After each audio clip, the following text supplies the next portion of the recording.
14 अप्रैल 1912 की ठंडी रात टाइटैनिक को दुनिया का सबसे सुरक्षित जहाज कहा गया था। कहा गया था कि इसे खुदा भी नहीं डूबा सकता, लेकिन हुआ इसके उल्टा। अब सवाल ये उठता है कि टाइटैनिक सच में एक्सीडेंट था या फिर एक सोची समझी साजिश।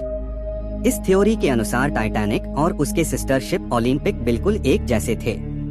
ओलंपिक पहले ही एक बड़े एक्सीडेंट में डैमेज हो चुका था और कंपनी को भारी फाइनेंशियल नुकसान हुआ। कहा जाता है कि व्हाइट स्टार लाइन ने जहाज बदल दिया।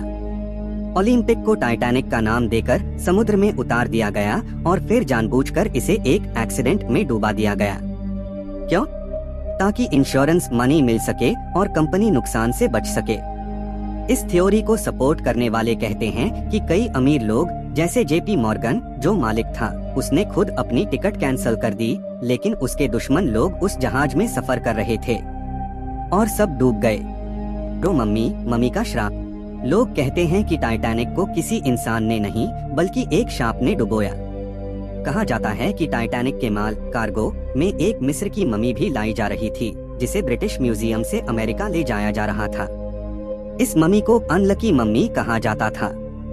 कई लोगों का मानना था कि जिसने इसे छुआ उसकी मौत हो गई। इस मम्मी से जुड़ी अजीब घटनाएं पहले से ही दर्ज थीं, जैसे जहाजों का डूबना, लोगों का पागल होना, मिस्टीरियस एक्सीडेंट्स। जब ये मम्मी टाइटैनिक में रखी गई तो माना जाता है कि उसी रात से अनहोनी शुरू हो गई। टाइटैनिक टकराया, बर्फीले पानी में डूब गया और 1500 से ज्यादा लोग मौत के शिकार हो गए।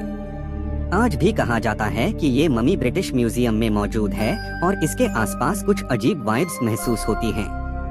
टाइटैनिक एक्सीडेंट था या एक साजिश या फिर किसी प्राचीन श्राप का नतीजा? सच आज तक कोई नहीं जान पाया।